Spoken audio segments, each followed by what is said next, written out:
راستہ یہ انتہائی واضح ہے اور انشاءاللہ مجھے کوئی پریشانی نہیں ہوگی. خدا راستہ دکھائے گا. شکریہ. باقاعدہ اس طرح ایک انٹرنس بنی ہوئی ہے. آگے دیکھتے ہیں اس کے کیا ہے.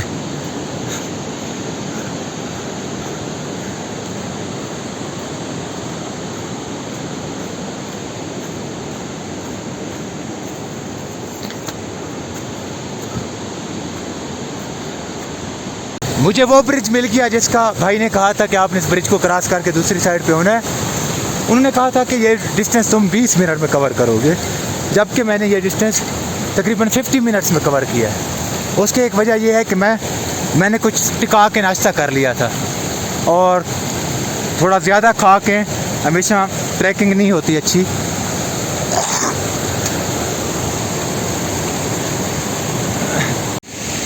آئی تھنک یہ وہ دو لڑکے ہیں. وعلیکم السلام، کیسے ہو؟ خیریت سے ہو؟ الحمد. اکیلے آپ اور کوئی ہے بندہ اوپر؟ 2 بندے ہیں. اچھا، وہ اور ہیں. آپ گھوم کے آ رہے ہو؟ اچھا، بکریاں چرانے گئے تھے. صحیح. تو اور جھیلوں تک، جھیل کدھر ہو جاتی ہے؟ قریب ہی ہے. اچھا، 2-3 گھنٹے لگے گا. میں بہت آرام سے جا رہا ہوں نا، ویڈیو بنا رہا ہوں اور سامان بھی اٹھایا ہوا ہے. صحیح. تو جھیل قریب ہے. اور وہ جو خرمنگ والا راستہ، یہی راستہ جاتا ہے. صحیح. نام کیا ہے آپ کا بھائی؟ سراج عباس. چلو، بڑے شکریہ. میرے اندازے کے مطابق تقریباً مجھے 4 گھنٹے لگیں گے جھیل تک پہنچنے میں، کیونکہ ابھی میں وارم اپ ہو رہا ہوں. جب تک یہ کھانا ہضم نہیں ہوگا تب تک میری پیس بیٹر نہیں.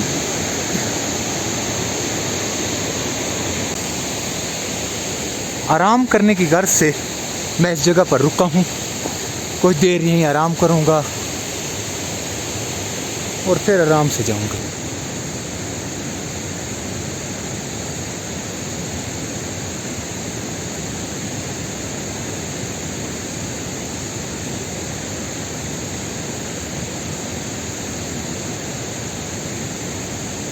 کافی دیر میں نے یہاں آرام کیا ہے. بارش ہو رہی تھی لیکن میرے پاس واٹر پروف ڈریس تھا. اب انشاءاللہ پھر آگے بڑھوں گا.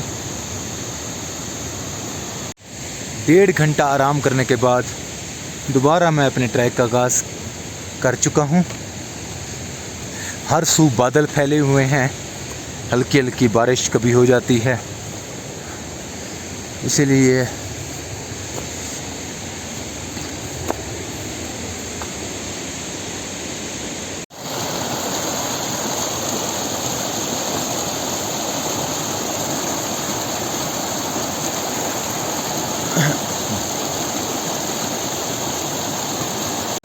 اس پتھروں والی جگہ پر راستے کی کنفیوژن تھی، لیکن خدا کا خاص کرم ہے کہ اس نے بغیر کسی پریشانی کے راستہ دکھا دیا ہے.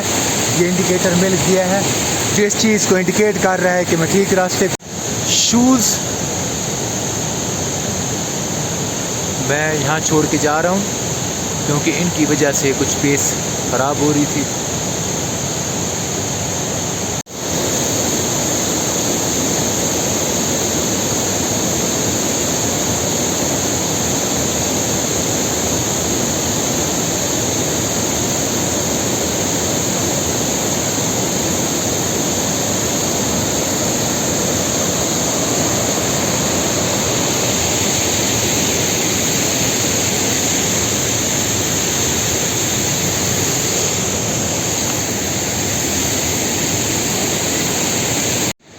یقیناً وہی رب ہے جو اپنے بندوں کو راستہ دکھاتا ہے. ہم لوگ بعض اوقات اپنے علم، بصیرت اور تجربات کی بنیاد پر اپنے آپ کو بہت کامل سمجھ رہے ہوتے ہیں، اور انتہائی اور ان معاملات میں جن میں ہم سمجھ بوجھ ٹھیک طرح نہیں رکھتے ہوتے، اپنی رائے اور